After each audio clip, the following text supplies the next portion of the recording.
एक ऑटो वाले के पास में इतना पैसा आया कहां से? ये किसका पैसा है जो इतना बड़ा जो ख्वाब देख रहा है चीफ मिनिस्टर का? आखिर इतना दौलत उसके पास में आया कहां से? देश के अंदर में लोकतंत्र का हत्या हो रहा, मर्डर हो रहा, मर्डर।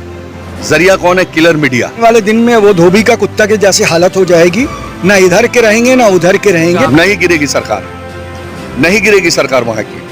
जमानत जब्त हो जाएगी, इनको एक वोट नहीं मिलेगा। जिस तरह से पहले एक अकेले थे वैसे ही अकेले में आ जाएंगे। हिटलर वाली रूल हो जाएगी कि दो आदमी मिलके पूरी 130 करोड़ जनता को पीस रहे हैं। नमस्कार, आप देख रहे हैं द डीके न्यूज़ में हूं आपके साथ मुजाहिद। देश में इन दिनों जिस तरह से लोकतांत्रिक बनी हुई सरकार को गिराने की कोशिश की जा रही है, और एक तरफ चर्चा ये किया जा रहा है कि जिस तरह से चाय वाला से प्रधानमंत्री बनते हैं प्रधानमंत्री नरेंद्र मोदी, उसी तरीके से ऑटो वाला से जो है चीफ मिनिस्टर बनने के लिए एकनाथ शिंदे तैयार हैं।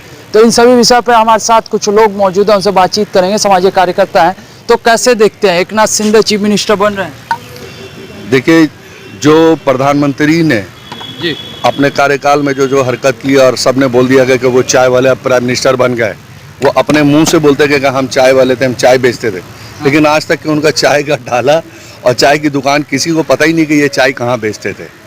तो अब उनका देखा देखी तो हर आदमी सोचेगा कि हर चाय वाला सोचेगा हम चीफ मिनिस्टर, प्राइम मिनिस्टर तो नहीं बना लेकिन चीफ मिनिस्टर बन जाए। लेकिन अब इंसान बोलते बोलते वो सच जो है अब सामने आ गया कि महाराष्ट्र की सियासत में एक अमली जामा पहनाने के लिए देखिए एकनाथ शिंदे फ्रंट में आ गया। उसने प्रधानमंत्री की राह चला, देखिए ऑटो वाला होके चीफ मिनिस्टर का ख्वाब देखने लगा। एक ऑटो वाले के पास में इतना पैसा आया कहां से? ये किसका पैसा है जो इतना बड़ा जो ख्वाब देख रहा है चीफ मिनिस्टर का? आखिर इतना दौलत उसके पास में आया कहां से? उसका खुद का कमाया हुआ था, उसका खानदान वाला का कमाया हुआ था, या हमारे और आपके जनता का पैसा है जिसने टैक्स दिया था, वो पैसे में वो पूरा मौज मारने मांग रहा है?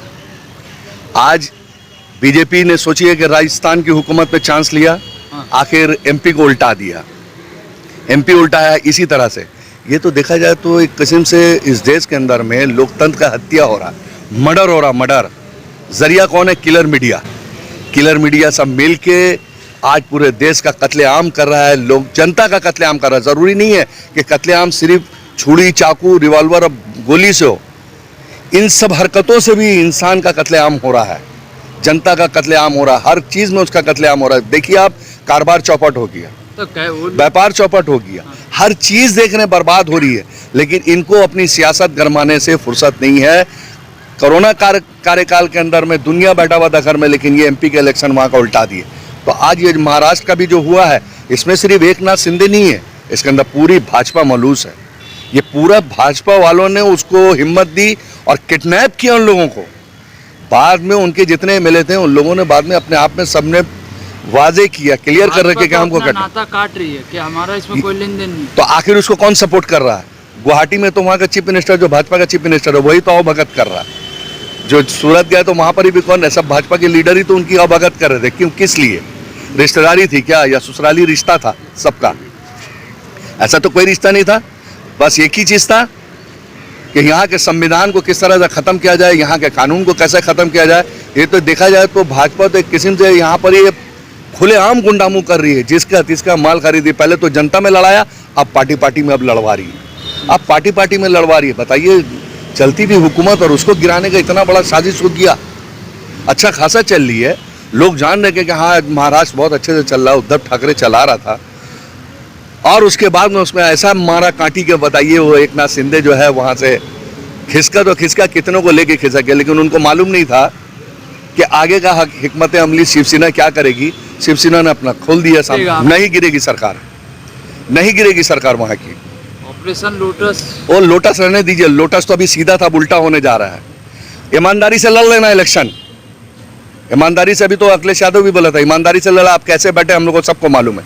ईमानदारी से लड़, जमानत जब्त हो जाएगी पूरे हिंदुस्तान में, जमानत जब्त हो जाएगी, इनको एक वोट नहीं मिलेगा। जिस तरह से पहले एक अकेले थे वैसे ही अकेले में आ जाएंगे। ये एकदम कॉन्फिडेंट है, सरकार नहीं गिर रही है। और जितने भी इनके एमएलए बागी थे सबको आके झुक के उद्धव ठाकरे के सामने में बैठ के उनको पूरा फैसला करना होगा। और सरकार जैसे चला रहे थे उद्धव वैसी ही चलेगी। भाजपा चाहे जितना भी कोशिश कर ले वो नहीं टूटेगी। वो नेता उस लोकतंत्र का हत्या कर रहे हैं। वो जाकर बड़े सुपर पावर से अपनी मुफाद के लिए बने। एक चलती हुई सरकार को गिरा रहे हैं, जो कि बिल्कुल नॉट एक्सेप्टेबल। इस तरह की राजनीति आज तक कुछ सालों पहले तो देखी नहीं जा रही थी, लेकिन अब इस तरह की राजनीति आम हो चुकी है। क्या लगता है इसके पीछे किस रीज़न की वजह से इन सारे मुद्दों को उठाया जा रहा है? ये सिंपल, बहुत सिंपल है, गणित है, पूरी लोग जानती है कि बीजेपी सरकार आज के दिन में चाहता है शाम दंड भेंट जैसे भी करके वो पावर में रहे, चाहे कुछ भी हो जाए। उसको देश के हित के लिए, लोकतंत्र के हित के लिए कोई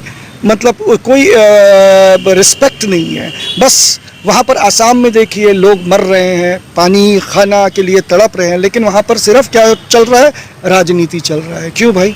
आपको देश के लोगों ने आपको चुनकर एक मुकाम में भेजा है। आप कहते थे इंडिया फर्स्ट, इंडिया फर्स्ट कहाँ? यहाँ आई फर्स्ट, यहाँ BJP power first. So this is not acceptable.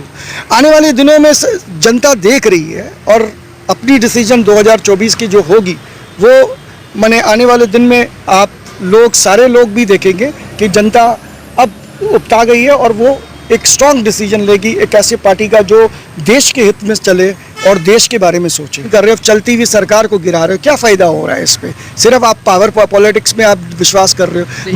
जनता यहाँ पर खा रही है, जनता पी रही है, वो नहीं देख रहे, बिजनेस हो नहीं रहा है, लोगों का अनएम्प्लॉयमेंट डेटा बढ़ रहा है, जीडीपी कहाँ से कहाँ चल रहा है। सिर्फ आप देखेंगे तो 2 उद्योगपति के जीडीपी बढ़ रही है, जो आपको नाम हमको बोलने की ज़रूरत नहीं, वो नाम आप सभी को जानते हैं। तो स्मॉल मीडियम एंटरप्रेन्योर्स जो हमारे देश के बैकबोन है, उसके लिए कुछ भी नहीं हो रहा है। तो ये एकनाथ शिंदे आपको क्या लगता है कि किंग मेकर हैं या फिर मोहरा?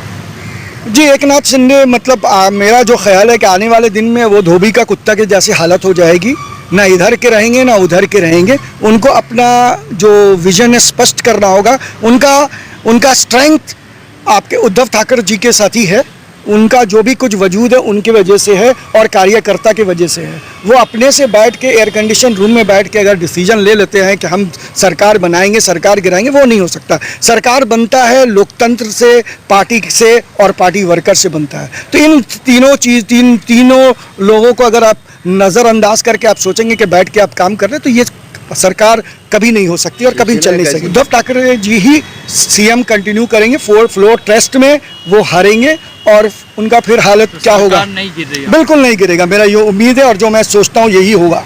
तो ऑपरेशन लोटस आपके हिसाब से फेल हो? बिल्कुल फेल है और उसको बुरी फेलियर मिलेगी और हर हालत में फेलियर होगी।